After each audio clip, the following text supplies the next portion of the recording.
Welcome to Africa Eye View, the podcast where we break down major international affairs and their political currents shaping our world.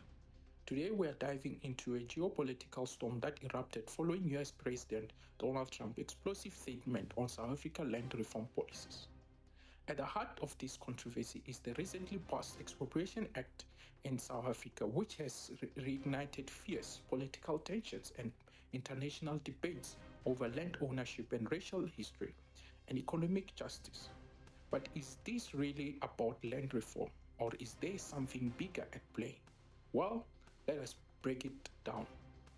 On February the 2nd, 2025, Donald Trump took to Truth Social with a bold claim: South Africa is confiscating land and treating certain classes of people very badly. It is a bad situation that radical left media doesn't want to so much as mention.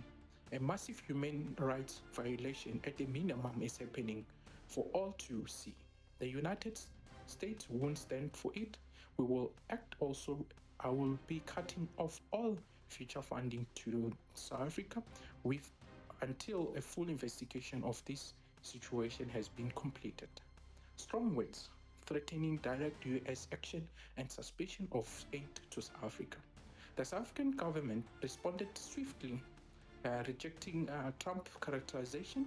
The country's president issued a statement clarifying that South Africa is a constitutional democracy and that the Expropriation Act is not a land confiscation tool, but rather a legal framework ensuring equitable land and access under the constitutional oversight.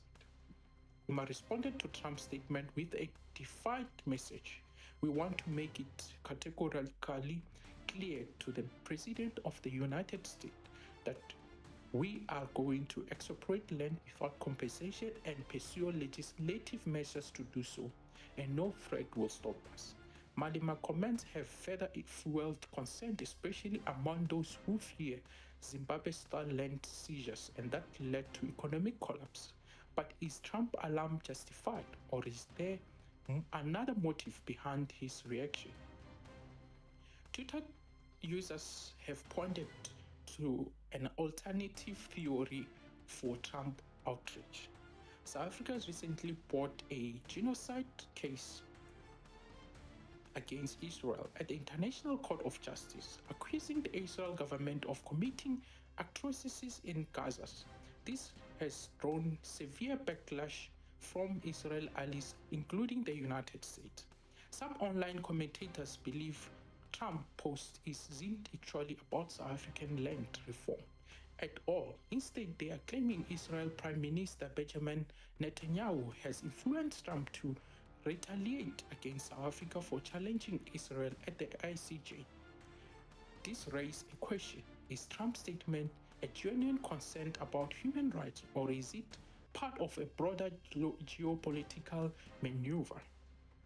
As if the debate wasn't heated enough, tech billionaire Elon Musk also jumped into the conversation, responding to the South African president. Musk asked, "Why do you have openly racist ownership laws?"